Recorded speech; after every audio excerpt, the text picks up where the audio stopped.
So my name is Scott Bertrand, and I'm currently the Chief Planning and Development Officer for the Enfield Housing Authority, as well as the CEO, Executive Director of Tobacco Valley Development Corporation. The catalyst for the redevelopment really goes back many years from an early recognition of the site being obsolete, both functionally and financially. Early on in my tenure here, coming in, knew something needed to be done, and it was not really something that could be just done with small rehab and upgrades.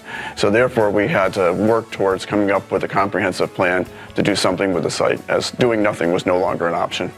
The sustainability and what's being done for the residents and the improvements, it's really become a transformative process in the fact that we are going to tear down and redevelop the entire site.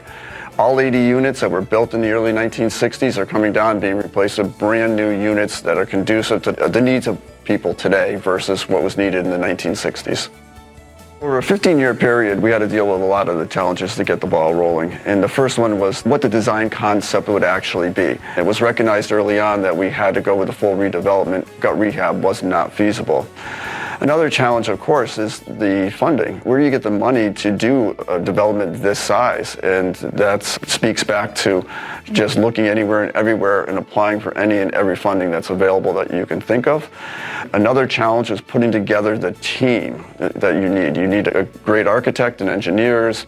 You need consultants. Where you don't have the experience, and quite honestly, in the financing side of a deal like this, I had to bring in a team member, so that was a challenge, and to learn about everything that goes behind it.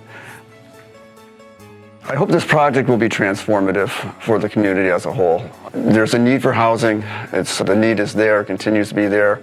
We're going to preserve the 80 units that we had, so we're not going to lose affordable housing opportunities. We're going to actually be adding the additional 19 units, and we're going to be improving the standard of living and taking it more down to the neighborhood. We're very proud to be in this neighborhood, which is in a historic area of town, to be able to offer something that fits within the neighborhood and everybody will be happy with and proud of. What I really hope comes out of this on a broad scale is that this development can be used across the state of Connecticut for how to handle the state-sponsored housing portfolio, especially developments such as these that are obsolete, that don't receive any ongoing subsidy or capital dollars. This can be a model for anybody else out there, especially within the state, of what can be done with a whole lot of work behind it.